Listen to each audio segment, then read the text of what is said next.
Timoteo, sa Albarca, hanggang sa Maluso, sa Lantawan, no? At doon siya makakuha ng kanyang sakit, idilipad siya sa Pinuna, at pagkatapos nun ay pinayuhan siya ng kanyang official na pwede siya magpa-discharge na lang honorably. At pakinggan po natin ang konting kwento muna niya kasi kakarating lang niya sa Manila kagabi. No? Kakarating lang niya sa Manila kagabi. Hindi pa kami nagkwentuhan ng gusto, pero fresh from him ay magkwento siya kung ano yung kanyang naranasan noong empleyado siya ni Zaldico. Jaron? Magandang po sa inyong lahat, mga kabayan, mga Pilipino. Ako po muna si Jerome Gaberia Valderrama. Bali po, ako po siya doon na gagaling po lang namin sa palikadati na po namin dito sa Manila, gagaling po ng mga probinsya. Year 2009 po,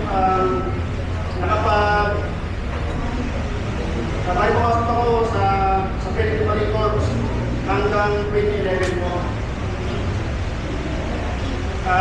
Doon naman po kay former Congressman de Zaldico, may Boss AC, nakapasok po ako doon ng July 22, 2024 hanggang end of December 2025.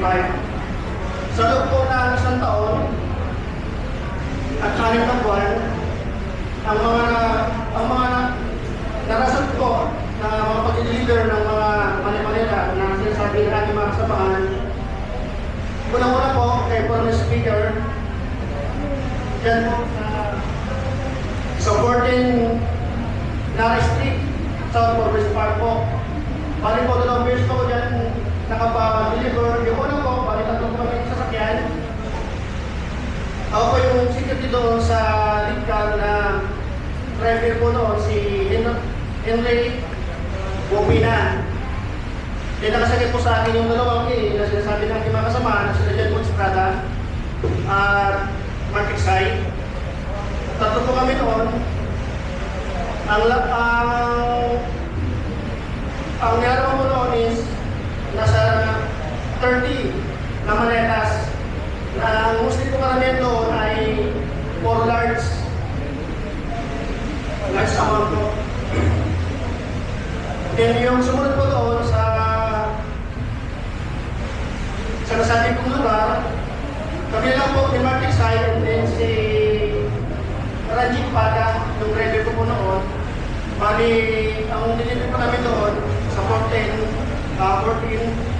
na estate, hindi po bababa sa 7 na fixed na po yun. May small, medium, and large. At sumunod po kay Senator Erwin Wood po, dito po sa nung time po yun, may meeting po lang si Boss.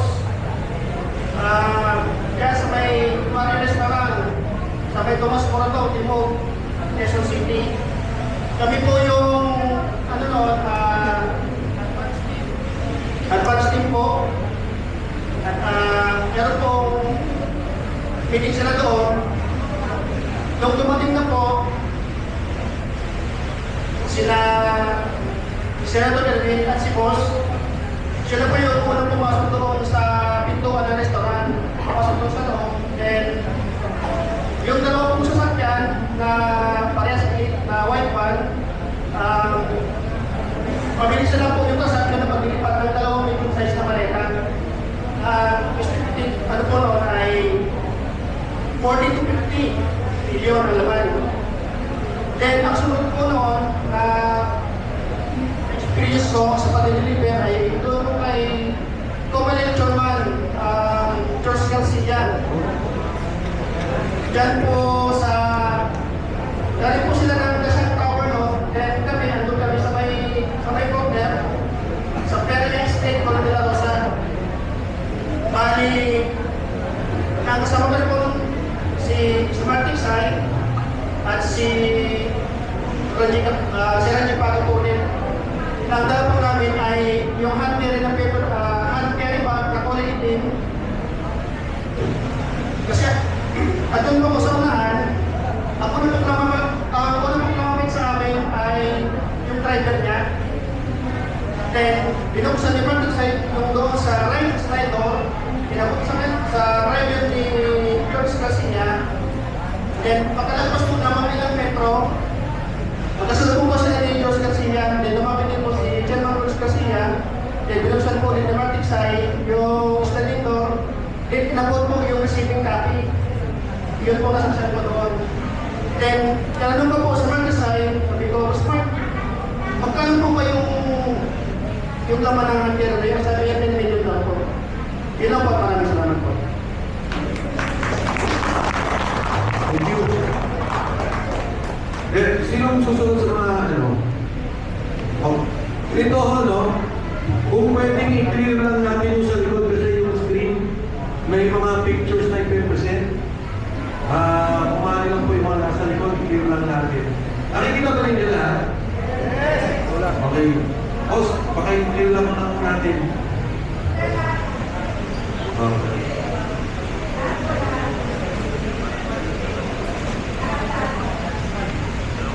Clear lang natin ha. O sige. Sino magsasalta susunod?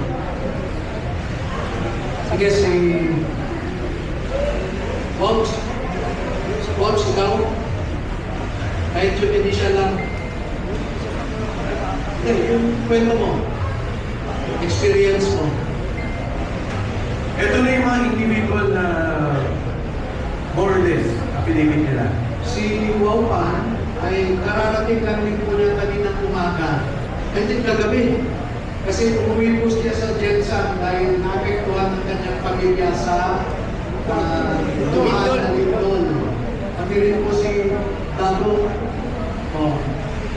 Umuwi po sila sa Mindanao noong immediately after the earthquake dahil umiiyak yung kanilang mga anak. Siguro affected psychologically. So, dumating po sila kagabi.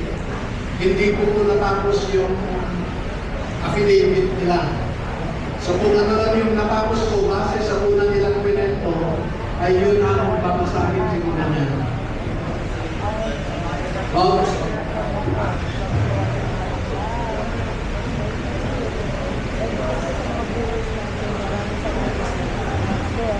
Magandang hapon po sa lahat. Salamat po sa inyong mga pagpunta. Ako po si Rosebert Magasasa Upan, Pilipino, nasa Western Kulang at tinirahan sa Taguig City. Matapos na makapanumpa na ayon sa bata, ay nagpapahayag at nagsasalisay ng mga sumusunod. Personal na impormasyon at pinagmulan ng trabaho. Ako ay dating enlisted personnel ng Philippine Marine Corps. Katapos ng aking paglilingkod sa militar, pumasok ako sa perbanong sektor bilang security professional. Ako ay naging dating empleyado ni Ginoong Elisante Esco, nakilala rin sa tawag na Boss ESC o Boss Salvi. Nagtrabaho ko bilang personal assistant at security consultant ni Ginoong ko at ng kanyang pamilya. Ang aking panunungkulan kay Ginoong ko ay nagsimula noong December 4, 2023 hanggang December 2025. At nagtapos pagkatapos ng kontrata ng marami sa aming mga kasamahan, bagamat ang ilan ay natapos noong Disyembre 2025, ako ay kabilang sa 18 dating empleyado na lumutang sa pinagsamang sinumpahang salaysay noong Pebrero 23, 2026. Kasama ko sa hanay ang iba pang dating enlisted personnel ng Philippine Marine Corps at magkakasama kaming nagsilbi sa ilalim ng security organization ni Ginoong ko. Bilang bahagi na namin natungkulin, kami ay utusan na mag-escort sa mga trusted executive assistant ni Ginoong ko tuwing sila ay magdi-deliver ng pera. Ang mga executive assistant na madalas namin samahan ay sina John Paul Estrada, Martic Sai, Joshua at Kirby Paarinlyag. Sa loob ng aming grupo ang operasyon ng paghahatid ng pera ay tinatawag namin basura at may katunayan po kami dito. May screenshot po kami ng message po na talagang basura po ang tawag namin sa pera. Later on siguro ipakita namin sa example po ng yung nasa mga hello. Example po nung nasa mga delivery kasama po si Orly Gutesa po yung unang lumabas sa amin is noong December 2023 nag-deliver po kami ng 52 na maleta po, ano po yun sa 42 McKinley Road, bahay po ni dating speaker.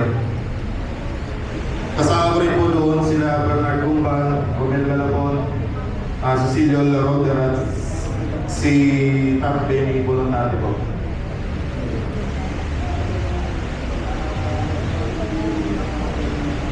At saka yung isa pang nasaksiyan ko po ay yung pagpunta po ni Secretary Amina Pangandaman sa Horizon mo na kumuha po siya ng 2 maleta.